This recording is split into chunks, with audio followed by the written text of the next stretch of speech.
राजू और उसकी पत्नी सीमा ने कुछ समय पहले ही एक नया घर खरीदा था।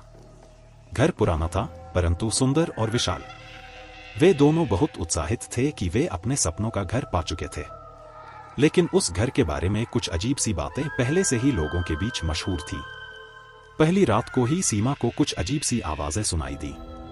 उसने राजू को जगाया और बताया, परंतु राजू ने इसे महज एक भ्रम समझा और उसे सोने के लिए कहा। सीमा ने भी इसे नजरअंदाज किया और सोने की कोशिश की, परंतु रात के तीसरे पहर फिर से वही आवाजें आने लगीं। ऐसा लगा मानो कोई धीरे धीरे सीढ़ियां चढ़ रहा हो।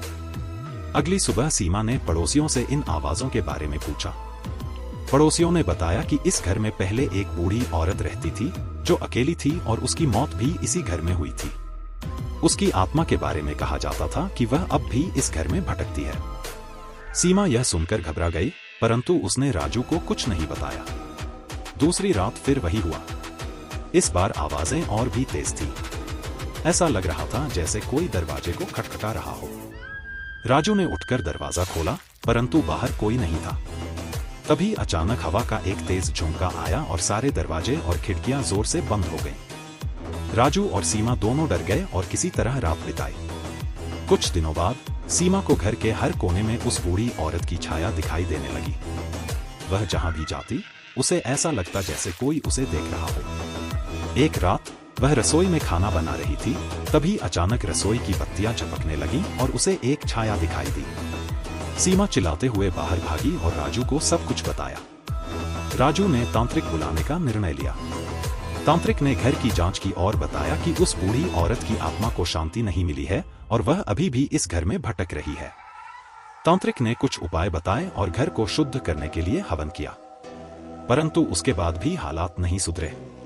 घर में अजीब घटनाएं होती रही। एक दिन सीमा को एक पुरानी डायरी मिली जिसमें उस बूढ़ी औरत के जीवन के बारे में लिखा था।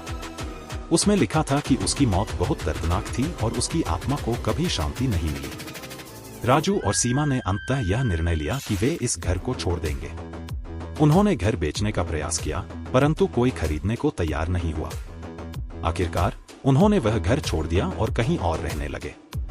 उस घर में अब भी वही आवाजें और छाया दिखाई देती हैं। लोगों का मानना है कि उस बूढ़ी औरत की आत्मा अभी भी शांति की तलाश में भटक रही है। जो भी उस घर में जाता है उसे उस साय का सामना करना पड़ता है। राजू और सीमा ने यह सबक सीखा कि हर सुंदर चीज के पीछे एक काला सच भी हो सकता है।